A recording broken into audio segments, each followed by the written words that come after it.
कराची में रमज़ानुल मुबारक की आमद करीब आते ही पहले से महंगी फ़रोख्त की जाने वाली अशा के दाम भी बढ़ते जा रहे हैं। 2 से 250 रुपये किलो प्याज, 100 से 120 रुपये किलो टमाटर, 700 रुपये किलो लहसुन, 500 रुपये किलो अदरक और 100 रुपये किलो मिलने वाला तरबूज 120 रुपये हो चुका है। तफसीलात बता रहे हैं नुमाइंदा GNN राशिद खान। जी शुक्रिया। देखिए, रमज़ान की आमद है और रमज़ान से कबल ही जो मुनाफाखोर है या महंगाई का जिन है वो बेकाबू हो चुका है। सब्जियां और फ्रूट अगर बात करें तो पहले ही से महंगी हो चुकी है और साथ में ये भी कहा जा रहा है कि बलूचिस्तान में जो सैलाब आया है उसके बाद से सब्जियों की जो कीमतें हैं वो दोबारा से बढ़ गई है। बिलखुसूस प्याज की कीमत बढ़ी है और टमाटर की कीमत बढ़ी है। टमाटर जो है तकरीबन 100 से 120 तक दोबारा पहुंच गया है और इसी तरह जो प्याज है वो 200 से 250 रुपये किलो मिल रही है। इसी तरह अगर हम फ्रूट की बात करें तो फ्रूट में जो इस वक्त तरबूज आ चुका है मार्केट में तकरीबन 100 और तकरीबन 150 का मिल रहा है, लेकिन अगर हम रमज़ान जैसे करीब आएंगे मज़ीद ये बढ़ जाएगा। खरबूजा तकरीबन 100 और 120 चल रहा है।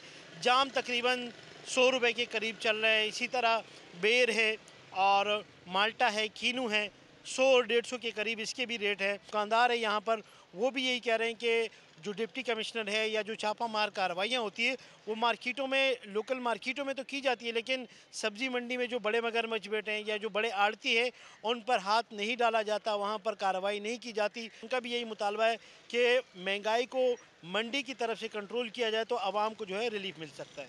जी। गुजरांवाला में मुनाफाखोर बेलगाम गोश्त और सब्जियों के साथ फलों की कीमतें भी आसमान से बातें करने लगी। 100 रुपये दर्जन बिकने वाला केला 400 रुपये दर्जन हो गया। स्ट्रॉबेरी 800 रुपये किलो, जबकि सेब, अनार समेत दीगर फल भी महंगे हो गए। अपडेट कर रही हैं गुजरांवाला से बीनिश राजपूत।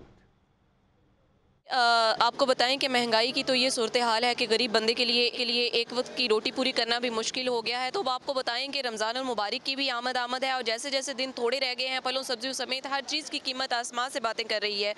फलों की कीमतों की ये सूरत हाल है कि गरीब बंदा तो जैसे उसके लिए ख्वाब ही है कि वो रमज़ान में कोई फल ख़रीद कर खा सके। सेब की जो कीमत है वो 500 रुपये फ़ी किलो है, अनार 500 रुपये फ़ी किलो है, किन्नू मौसमी भी महंगे हैं और स्ट्रॉबेरी जो अब सीजनल फ्रूट है उसकी कीमत भी 800 रुपये फ़ी किलो है। शहरियों का इस हवाले से ये कहना है कि ये अभी की कीमतें हैं, अभी रोज़े जो हैं वो शुरू नहीं हुए, आने वाले दिनों में क्या सूरत हाल होगी। और लोगों का मज़ीद ये कहना है कि होना ये चाहिए कि रमज़ान में ख़ास इक़दामात होने चाहिए कि फल सस्ते किए जाएँ, दूसरी चीज़ें सस्ती हों, ताकि गरीब बंदा जो है वो भी कम अज़ कम रमज़ान में तो जो है वो पेट भर कर फल खा सके या फिर कोई और चीज़ खा सके। लेकिन यहाँ ये होता है कि जो मुतल्लिका अदारे हैं, जो अफसरान हैं, वो रमज़ान में महंगाई माफिया के सामने बिल्कुल ही घुटने टेक देते हैं और वो दोनों हाथों से गरीब शहरियों को लूटते हैं, जिसके बायस गरीब बंदे के लिए तो रमज़ान में फल खाना या फिर दीगर ज़रूरियात पूरी करना तो इंतहाई मुश्किल हो जाता है। जी।